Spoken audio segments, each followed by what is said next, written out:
era eterno, e a cada ano sabia que criança tinha sido boa ou não, e entregava os presentes e ia-se embora, tudo isso em 25 de dezembro. E as crianças hoje se esquecem de Jesus Cristo e dizem, Papai Noel, ou Papai Natal. Então, o que nós estamos celebrando é o dia de Papai Noel, São Nicolau, e amamos os nicolaítas. Mas a igreja primitiva os odiava. Não odiavam os indivíduos, mas o sistema. Ao vencedor lhe darei da árvore da vida, que está no meio do paraíso de Deus, Apocalipse 2, 4 a 6. Hoje Jesus está sendo suplantado por um sistema de forma fútil, mas é pior do que parece. Aqui está a Rua dos Curetes, e aqui é onde Paulo deve ter caminhado, e onde se encontram todas essas estátuas dos personagens proeminentes do povo, e cada um tinha uma cabeça esculpida. E se você tivesse dinheiro, contratava um escultor para esculpir a sua cabeça e colocá-la ali. E alguns pagavam, como hoje em dia se aluga um telefone, uma casa ou algo assim. Agora, se alguém não tivesse mais dinheiro e deixasse de pagar, tiravam a sua cabeça e colocavam outra no seu lugar, até que voltasse a pagar para alugar o espaço. Assim que quando alguém caminhava por ali, estava em toda a sua glória, se por acaso tivesse dinheiro para pagar. E aqui havia um templo ao imperador Trajano, templos que com certeza eram dedicados a muitos deuses, e ao imperador romano, que era como uma divindade. Ele era uma reencarnação do Deus Sol. Aqui a Câmara Municipal, uma bela biblioteca em Éfeso, o Templo de Domiciano, outro culto ao imperador, outra parte do templo, e com certeza temos as personagens escolásticas da antiguidade. Depois a igreja bizantina deixou aqui o seu rastro também. E para quem gosta de canos, estes eram muito bons, tubos que duraram todo este tempo. Aqui estão os banheiros públicos. E abaixo havia como que um rio, para que tudo fosse transportado para longe imediatamente. Não mudou nada, nós também temos um rio. Só que puxamos uma cordinha para que ele possa fluir. E você se sentava ali e podia conversar com o vizinho sobre o que estava acontecendo com a sua vida. Aqui também estão os banheiros escolásticos, a deusa Artemisa, que tinha muitos seios para alimentar as nações. E este é o anfiteatro onde aconteceu aquele tumulto com o ourives e as estátuas de Diana.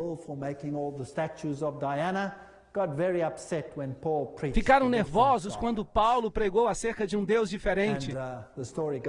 E a história diz que Paulo fugiu daqui.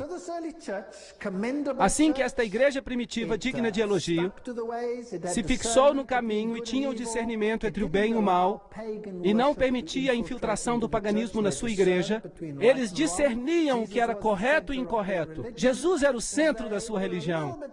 Estavam um pouquinho insatisfeitos consigo mesmos, mas fora isso estava tudo muito bem. O primeiro tempo da história cristã tinha exatamente essas características. Éfeso era um porto, mas hoje não há mais porto. De fato, o mar hoje está a muitos quilômetros de distância. Tudo está cheio de lodo.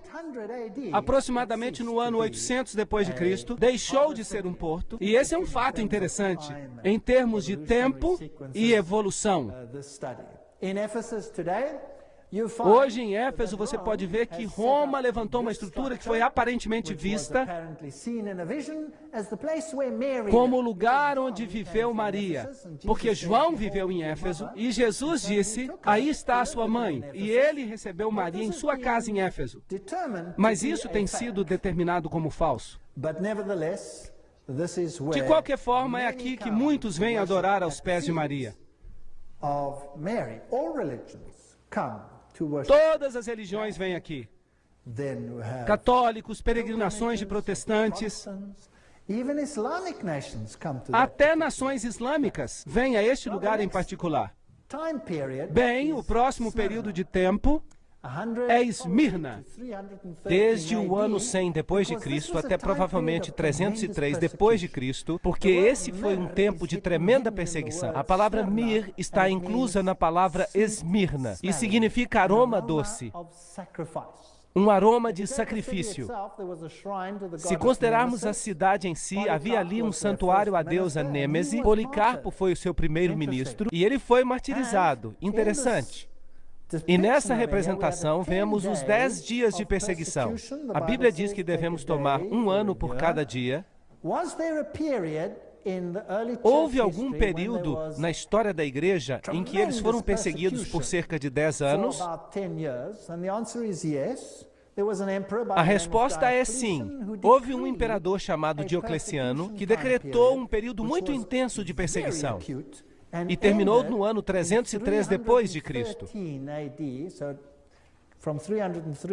Ou seja, desde o ano 303 até o ano 313, quando Constantino revestiu o seu paganismo de cristianismo, e o cristianismo se tornou a religião oficial do império.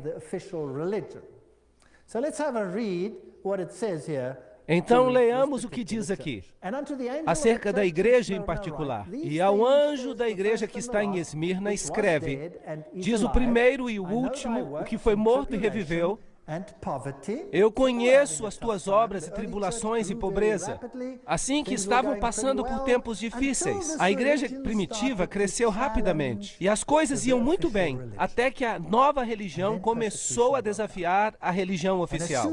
Então, isso desencadeou uma perseguição. Logo que uma pessoa desafia os paradigmas do mundo, há perseguição. Eu conheço as tuas obras e tribulação e pobreza, mas tu és rico.